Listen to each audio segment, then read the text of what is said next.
canção do que essa para nos prepararmos e refletirmos acerca do tema selecionado para hoje, Mateus capítulo 18, versos 21 a 35. Meus irmãos, nós estamos caminhando já no 19º encontro tratando do tema hábitos. E saiba você que o que Jesus diz a Pedro e a todos os seus discípulos é: perdoem de tal modo, com tão grande graça, que o perdão se torne um hábito em sua vida. Irmãos, eu não tenho dúvida de que Jesus, com o texto que leremos agora, nos diz isso. Seja a decisão por perdoar o irmão faltoso um hábito, não um evento, mas uma rotina da sua vida. Na próxima semana, se o Senhor permitir, no IBBP nas casas, os nossos pequenos grupos que se reúnem em diversos lugares da cidade, nós aprofundaremos e discutiremos esse assunto. Então abra sua Bíblia em Mateus 18, verso 21. Eu irei incomodar os irmãos pedindo que fiquem em pé só mais uma vez. Depois os irmãos serão premiados com um longo tempo sentados, tá? Mateus 18, a partir do verso 31. Verso 21. Então Pedro, aproximando-se, lhe perguntou: Senhor, até quantas vezes meu irmão pecará contra mim que eu lhe perdoe? Até 7 vezes? Respondeu-lhe Jesus: Não te digo que até 7 vezes, mas até 70 vezes 7. Por isso, o reino dos céus é semelhante a um rei que resolveu ajustar contas com os seus servos. E passando a fazê-lo, trouxeram-lhe um que lhe devia 10.000 talentos. Não tendo ele, porém, com que pagar, ordenou o Senhor que fosse vendido ele, a mulher, os filhos e tudo quanto possuía, e que a dívida fosse paga. Então o servo, prostrando-se reverente, rogou: Sê paciente comigo e tudo te pagarei. E o senhor daquele servo, compadecendo-se, mandou-o embora e perdoou-lhe a dívida. Saindo, porém, aquele servo, encontrou um dos seus conservos que lhe devia 100 denários. E agarrando-o, o sufocava, dizendo: Paga-me o que me deves. Então o seu conservo, caindo-lhe aos pés, lhe implorava: Sê paciente comigo e te pagarei. Ele, entretanto, não quis. Antes, indo-se, o lançou na prisão até que saldasse a dívida. Vendo os seus companheiros o que se havia passado, entristeceram-se muito e foram relatar ao seu senhor tudo o que acontecera. Então o seu senhor, chamando-o, lhe disse: Servo malvado, perdoei-te aquela dívida toda porque me suplicaste. Não devias tu igualmente compadecer-te do teu conservo, que como também eu me compadeci de ti? Indignando-se, o seu senhor o entregou aos verdugos até que ele pagasse toda a dívida.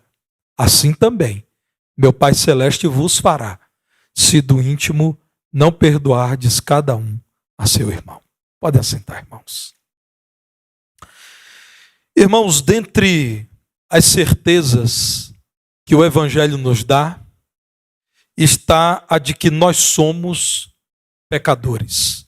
Ainda que redimidos, ainda que transformados em Cristo, mas pecadores. O que sempre nos levará a lembrar que somos imperfeitos. Somos, então, pessoas imperfeitas relacionando-se com outras pessoas imperfeitas. Precisamos admitir essa máxima bíblica e nos preparar para enfrentar os nossos erros e os erros do próximo que acontecerão.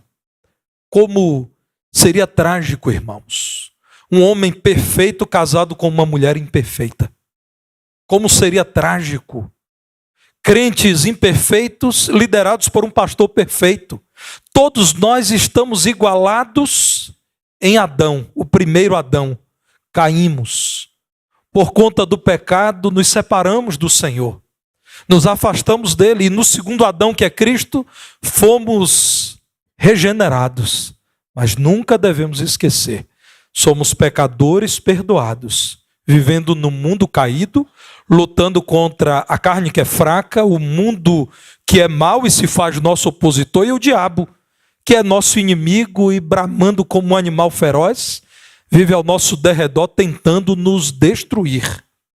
O que faremos, irmãos, quando estivermos diante de um irmão que erra?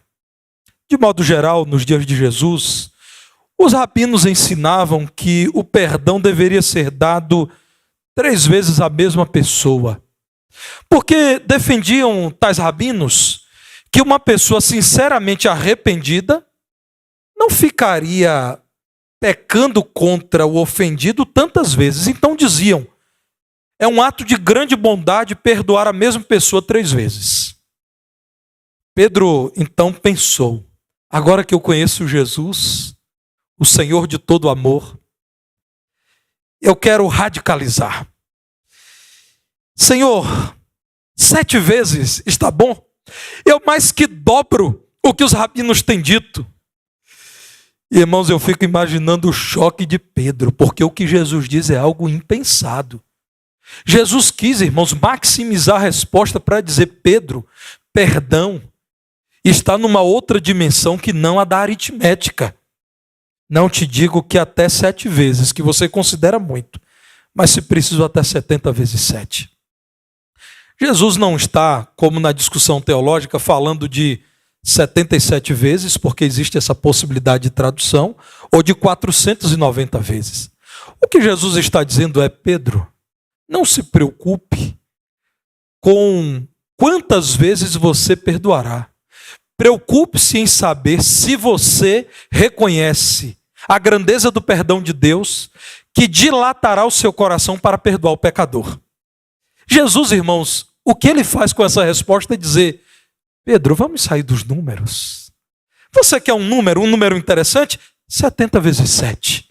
Mas há algo mais importante a pensar. Nós devemos sempre buscar o perdão.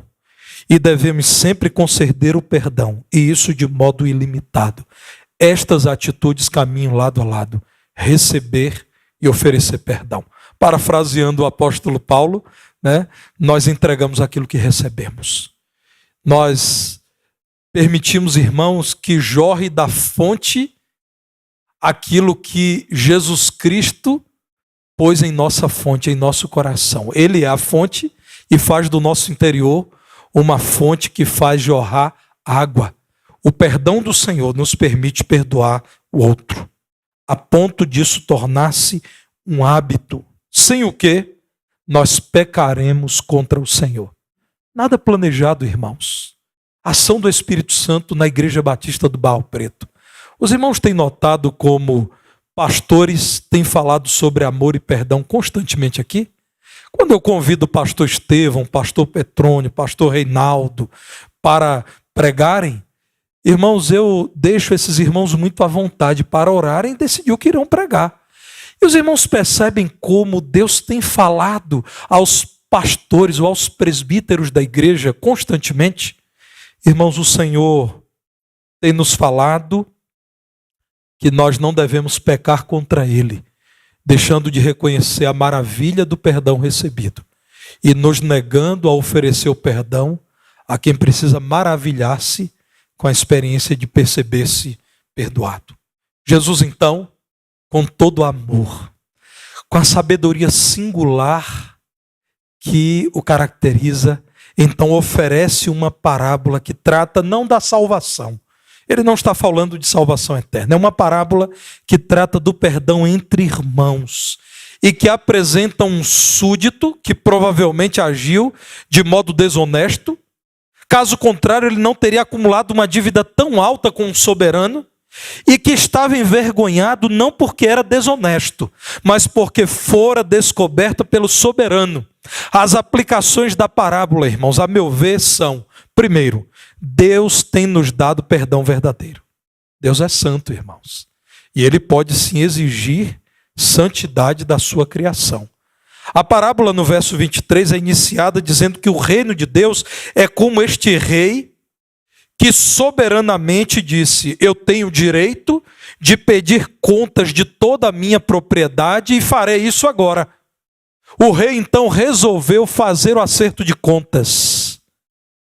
Deus, em sua santidade, exige que a sua criação também seja santa, mas em sua soberania, exige que a criação preste contas de tudo que tem recebido dele. Verso 24, trouxeram alguém que tinha uma dívida imensa, 10.000 talentos. E como diz o verso 25, é claro que aquele devedor não tinha como pagar. Ora, meus irmãos, assim como aquele rei da parábola, o nosso Deus, irmãos, é sábio. Irmãos, eu insisto em dizer aquilo que já disse aqui. O Senhor não faz coisa alguma sem propósitos. Isso é coisa do ser humano. Às vezes o ser humano faz algo que não tem alvo algum. Nós nos envolvemos com coisas aleatórias nessa vida. Deus não. Quando Deus põe algo em nossas mãos, sábio e santo como Ele é, Ele espera frutos. Ele espera os resultados da nossa mordomia. Ele espera a multiplicação da bênção que Ele nos dá. Aqui, irmãos, a palavra de Deus diz que um homem alcançou uma multa de 10.000 talentos, ou uma dívida de 10.000 talentos. Se nós tivéssemos como traduzir isso em números atuais, daria alguns milhões de dólares. Alguns milhões, não de reais, mas de dólares, que você multiplicaria aí por pouco mais de 5 vezes na moeda do nosso país. Pois bem, a palavra de Deus diz que esse homem foi chamado à presença do rei e não tendo com que pagar. Note bem, o rei entendeu. É impossível que ao longo de uma vida inteira, ainda que ele seja meu escravo, ele pague tudo isso. O Senhor então disse: você, sua esposa, seus filhos e tudo quanto você possui será vendido para que você pague a dívida.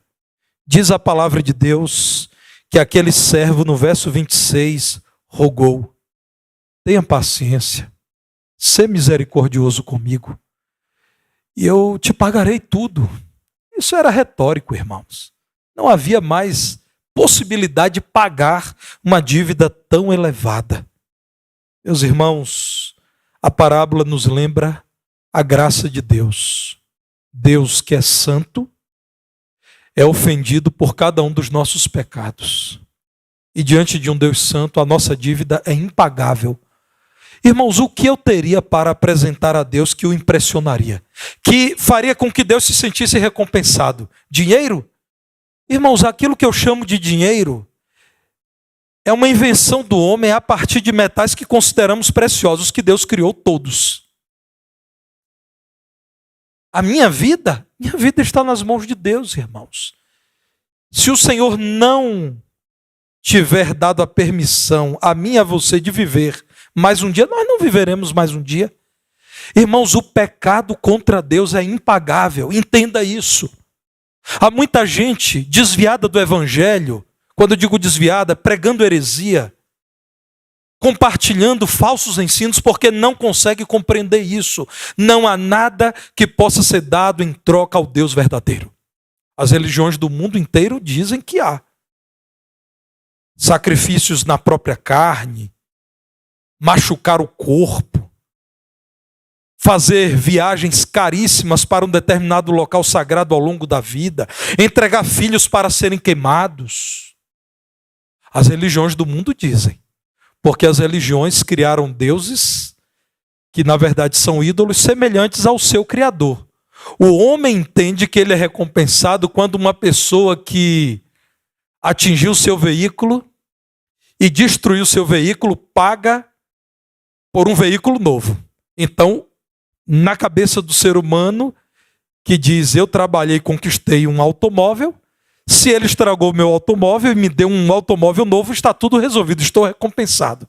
Eu até vou achar muito bom, porque esse que eu vou receber é melhor do que aquele que eu perdi. Mas, irmãos, o Deus da Bíblia não. O Deus da Bíblia tem todas as coisas em suas mãos, e Ele é santo.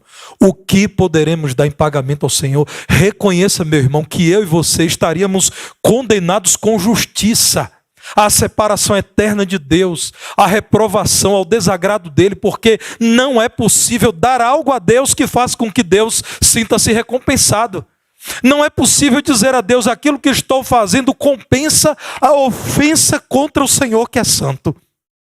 Romanos capítulo 5, no verso 8, nos fala dessa verdade maravilhosa. Mas Deus prova o seu próprio amor para conosco, pelo fato de ter Cristo morrido por nós, sendo nós ainda pecadores. Isso é um escândalo, irmãos. A mensagem da cruz é loucura. Deus santo, cumprindo a justiça dele, se ofereceu por pecador, por gente má, por gente indigna, por gente que tem como referencial de justiça trapos de imundícia, é o que a palavra de Deus diz. Isso é escandaloso, irmãos. Por que o evangelho foi considerado escandaloso por não cristãos? Porque o evangelho diz: nós enxergaremos o homem a partir da visão de Deus e não a partir do homem. O homem daria um jeito de dizer: olha, quem pecou contra as divindades terá que rezar tantas preces, terá que ir à cidade tal caminhando pelas rodovias, terá que oferecer muito dinheiro. Mas o Deus da Bíblia diz: vocês pecaram contra um Deus santo. A não ser que ele tome a iniciativa de providenciar um meio para solucionar esse grave delito, vocês estarão perdidos. Deus prova que nos ama, em que ele, não vendo em cada um de nós razões para nos amar, ele, sendo amável, decidiu oferecer-se na cruz por todos os crentes. Meus irmãos, a parábola diz que o Senhor, o Rei, cheio de graça, compadeceu-se. Verso 27. Mandou embora e perdoou-lhe a dívida.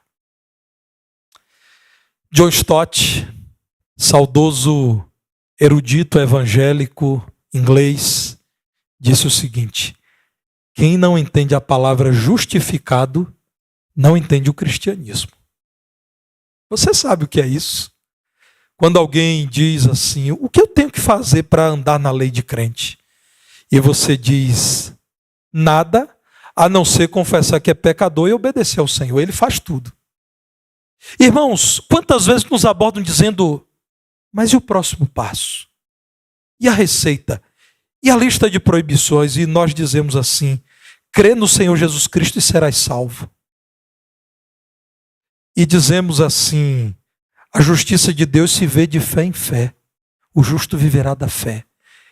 Creia e ande na presença de Deus agora. Ele dirigirá a sua vida.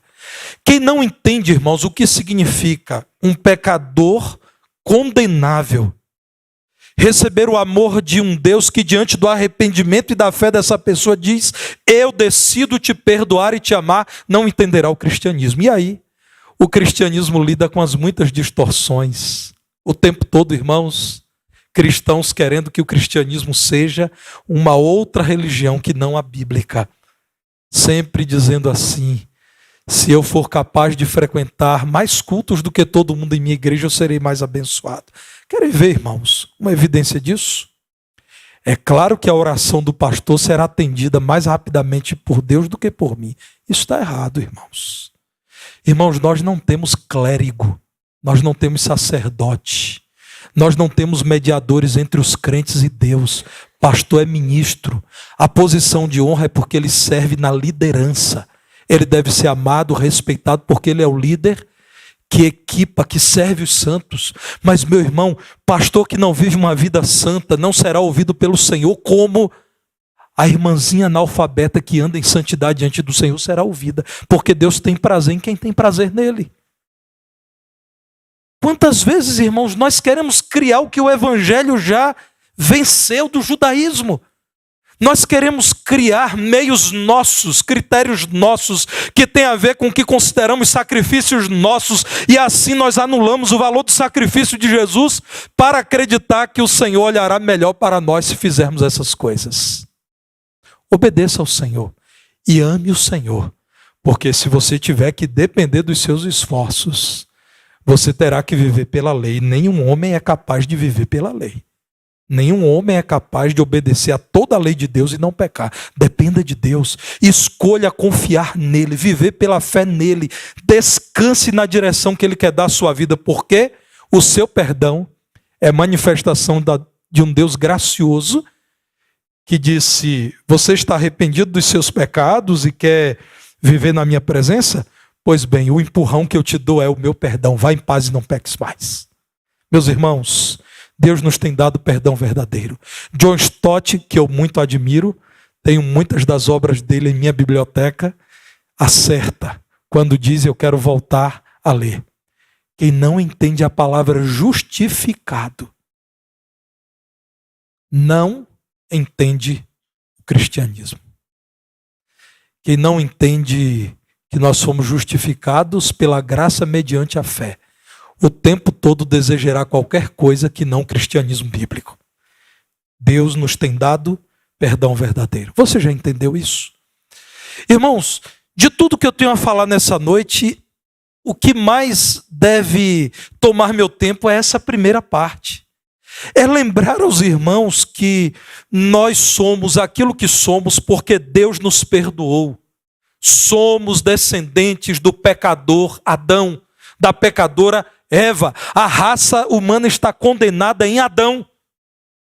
A não ser que Deus amorosamente, por meio da cruz de Jesus, nos ofereça perdão, o caminho justo para cada um de nós é a perdição eterna.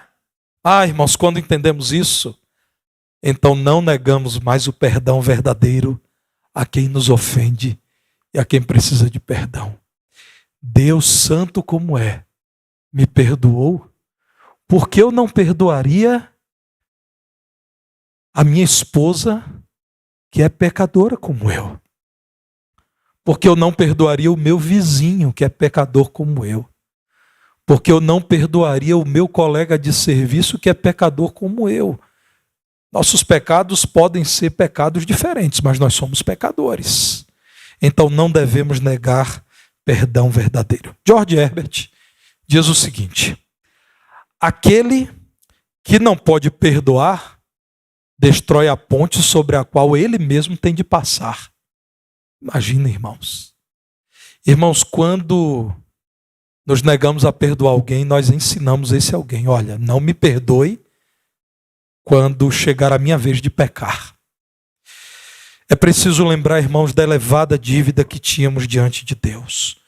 Porque na parábola, o servo que devia algo impagável não se lembrou disso. Quando ele saiu da presença do rei, verso 28, encontrou um subservo. Aquele servo graduado encontrou um servo humilde que lhe devia 100 denários. Mixaria, irmãos. Agarrou pela gola da sua túnica e já estava sufocando o homem, entendendo que aquele homem agora lhe pertencia, dizendo: paga-me o que deves. O conservo fez o mesmo que ele.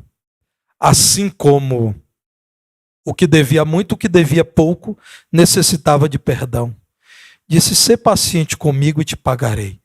O homem que foi perdoado de tão grande dívida, segundo o verso 30, não quis perdoar. Lançou o homem que tinha pequena dívida com ele na prisão, até que saldasse a dívida. É preciso, irmãos, aprender com a decisão do soberano, do nosso Deus.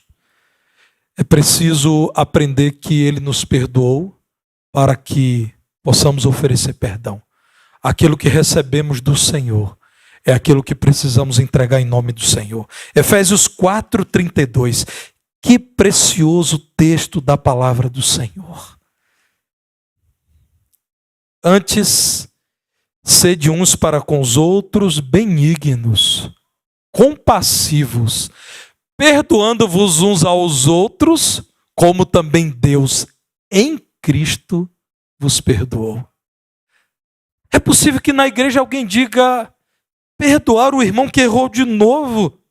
perdoar a pessoa que me ofendeu mais uma vez, perdoar quem tem um comportamento reprovável. Então, Paulo é usado por Deus para dizer: olha, Deus só perdoou vocês em Cristo. Vocês não seriam perdoados se Cristo não tivesse substituído vocês na cruz. Custou muito para o Senhor, sendo santo, assumir a forma de homem, sofrer a punição da cruz e experimentar morte dolorosa. Sejam vocês assim. Perdoem quem não merece perdão. Perdoe quem parece atrapalhar a vida de vocês. Porque Deus perdoou vocês em Cristo. Custou muito para o Senhor perdoar vocês. Irmãos, custou muito. Assim como eu, certamente você tem um elevado padrão de justiça. Assim como eu, certamente você se ofenderia, sendo você trabalhador, de ser considerado por alguém um preguiçoso.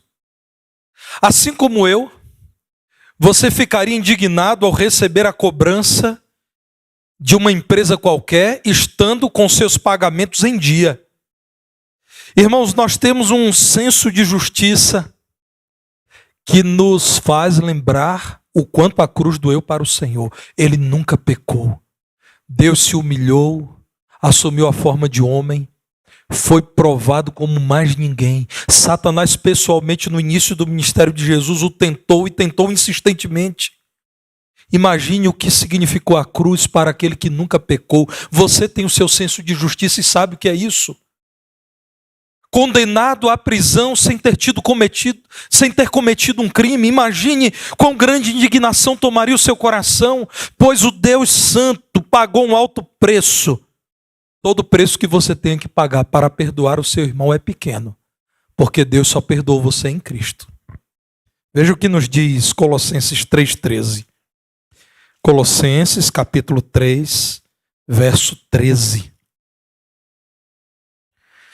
Suportai-vos uns aos outros. É isso mesmo, irmãos. Suportai-vos uns aos outros. Sabe quando você providencia novos parafusos para que a mesa suporte o micro-ondas ou suporte o fogão? Está pesado, está difícil. É preciso um novo suporte, uma mão francesa, como instalamos. Se for preciso, ajuste a sua vida. Ponha mais parafusos, compre mãos francesas espirituais, mas suportem-se uns aos outros. Perdoai-vos mutuamente. Caso alguém tenha motivo de queixa contra outrem. E de novo a palavra de Deus lembra, não é pesado, não é impossível. Assim como o Senhor vos perdoou, Ele suportou vocês. Ele suportou o peso dos seus pecados na cruz. Assim também perdoai vós. É preciso saber, irmãos, que se não concedemos perdão, nós somos reprovados pelo Senhor. Ele nos dá perdão para que concedamos perdão. Deus reprova quem não concede perdão àquele que necessita ser perdoado. Mateus capítulo 6. Quero destacar o verso 12 inicialmente. A oração modelo. Perdoa-nos as nossas dívidas, assim como nós temos perdoado aos nossos devedores. Senhor, nós já aprendemos. Nos perdoa, nós já perdoamos. Verso 14. Mateus 6, 14. Porque se perdoardes aos homens as suas ofensas, também vosso Pai Celeste vos perdoará. Vosso Pai Celeste dirá, meu filho, está certo o que você está fazendo. Se, porém, não perdoardes aos homens as suas ofensas, tampouco vosso Pai vos perdoará as vossas ofensas. Irmãos, como um crente não tremerá diante de uma declaração como essa? Veja a condição, se você não está pronto para perdoar, Deus não te perdoará, porque Ele realiza uma obra completa em sua vida. Isso aqui não é mecânico. Ele quer te perdoar como você já perdoou, para que a obra dele seja inteira. Meus irmãos, olhando para a parábola, A palavra de Deus nos mostra como foi reprovado aquele que não quis perdoar o seu devedor, tendo sido ele perdoado anteriormente. As pessoas, os companheiros, se entristeceram com aquilo. Sabiam que estavam diante de um homem indecente, inclusive, ímpio, insensível, inadequado, reprovável. Não poderia se aceitar algo terrível como o ato daquele homem. Então seu Senhor, chamando-lhe, verso 32, disse: você é um homem malvado, você é um homem mau. Eu preciso agora te punir exemplarmente, porque se todos olharem para você e acreditarem que eu, o rei, concordo com isso, nós não teremos mais vida feliz. Eu te perdoei uma grande dívida, porque você me pediu misericórdia. Não devias tu também ter compaixão, agir com misericórdia? Você não deveria entregar aquilo que recebeu? Você não já aprendeu? Nós precisamos, irmãos, oferecer o perdão verdadeiro que recebemos de Deus. Isso tem que ser espiritual. Verso 35, em concordância com tudo que Jesus já tinha ensinado, Jesus diz mais uma vez: meu Pai Celeste vos fará assim também, se do íntimo não perdoardes cada um a seu irmão. Meu Pai Celeste reprovará vocês, se vocês não forem capazes de perdoar de modo verdadeiro. Se vocês não forem capazes de perdoar, habitualmente é isso mesmo, 70 vezes 7. Não é loucura. É vida espiritual autêntica. É vida na verdade, é vida na presença de Deus. Deus usa Paulo em 1 Coríntios 13, no mais lindo poema sobre o amor que o homem já conheceu. 1 Coríntios 13, 5, para dizer que o amor não se conduz inconvenientemente, não procura os seus interesses, não se exaspera e não se ressente do mal. Se você se ressente do mal ano após ano, é porque você ainda não ama. E quem não ama não conhece a Deus, porque Deus é amor. É estranho, irmãos.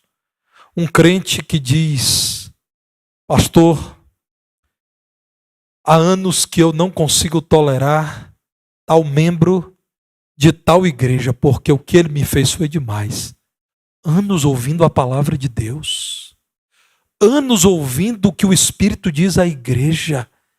E você não foi capaz de perdoar, você continua se ressentindo do mal? Saiba, meu irmão, que o amor de Deus tem sido abrangente conosco. Lança os nossos pecados, uma vez perdoados pelo Senhor, no mar do esquecimento. E um certo escritor cristão disse: o Senhor ainda manda colocar uma boia lá, com um aviso: proibido pescar nesse lugar. No lugar em que o Senhor colocou os nossos pecados no fundo do mar. Irmãos, certa vez uma professora levou um aluno indisciplinado para o diretor da escola e disse: nós temos que expulsar esse menino dessa escola.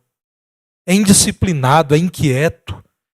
É um péssimo exemplo para todos e uma má influência para a escola. Esse menino nunca será nada na vida, o senhor não acha, diretor? Aquele diretor, um homem piedoso e sério, disse: eu não posso concordar, porque eu era esse menino quando eu tinha a idade dele. Hoje eu sou o diretor da escola. Eu não posso concordar, eu era esse menino. O que o diretor disse foi: discipline e corrija, mas expulsar não, não jogue fora não. Eu fui esse menino. Meus irmãos, eu fui, você foi, nós fomos aquele homem que hoje está indiferente ao Evangelho. Aquela pessoa que zomba da igreja de Jesus. Você não precisa concordar, mas você precisa amar. O não cristão dirá a você: é hora de entrarmos nessa guerra político-cultural e matar e morrer. O cristianismo dirá: ore pela transformação de vidas. Ame quem te persegue, ame quem te odeia, vença pelo amor. Eu gosto desse hino, Éder. Vence pelo amor. Em Cristo, nós podemos fazer diferente daquilo que o homem faz. Perdão é o caminho que Deus nos dá para curar relacionamentos feridos. No mais, irmãos, nós ficaremos sob a ira de Deus. Se nós não perdoamos o irmão, o nosso irmão em Cristo, nós somos reprovados por Deus e permanecemos debaixo da ira dele, da ira justa dele. O hábito de receber e oferecer perdão nos permite desfrutar da vida plena que somente Cristo nos oferece.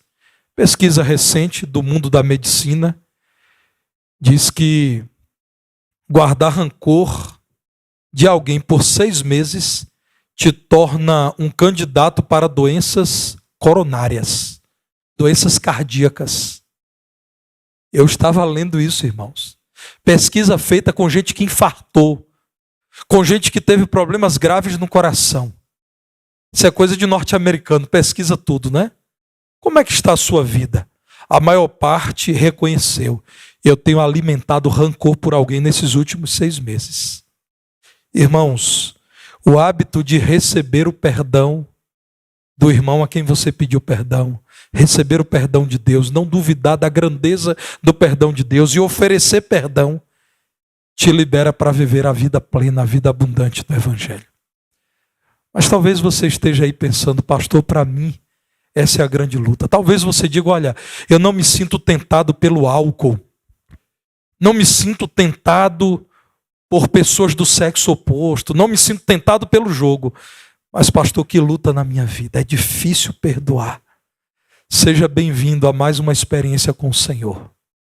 O milagre que Deus pode operar em sua vida, pelo Santo Espírito te dando poder para perdoar. Meu irmão, quem disse que é só o dependente químico que precisa do poder libertador de Deus? Quem disse, meu irmão, que é somente o ateu que precisa da libertação espiritual, porque ele está preso a uma mentira, ele não consegue enxergar o que há de mais óbvio, que Deus existe. Se você tem dificuldade em perdoar, você precisa clamar a Deus que te liberte disso, porque há poder no nome de Jesus para fazer com que um rancoroso perdoe. Há poder no Evangelho de Jesus para fazer com que uma pessoa resistente a conceder perdão abra o coração e diga: eu perdoo. E tem mais, se precisar de mim, eu estou pronto a servir aquela pessoa que me feriu. E tem mais, eu vou começar a orar pedindo a Deus agora a oportunidade construída por Deus para que eu me encontre com essa pessoa e a gente resolva tudo isso e a gente siga em paz. Seja esse um hábito em sua vida. É a minha oração. Eu agradeço a Deus, porque o Santo Livro nos confronta. E a palavra de Deus, irmãos, como nenhum outro livro, nos diz insistentemente: vocês receberam perdão de verdade do Senhor. Agora não dá mais para negar perdão de verdade a quem necessita. Deus, pois, nos abençoe. Vamos orar? Senhor amado, louvamos o teu santo nome por tua bendita graça. O que seríamos e onde estaríamos se o Senhor não tivesse tido misericórdia de nós? Sabemos, ó Pai, estaríamos ainda presos aos nossos pecados, condenados e vivendo aquela vida sem graça que há neste mundo.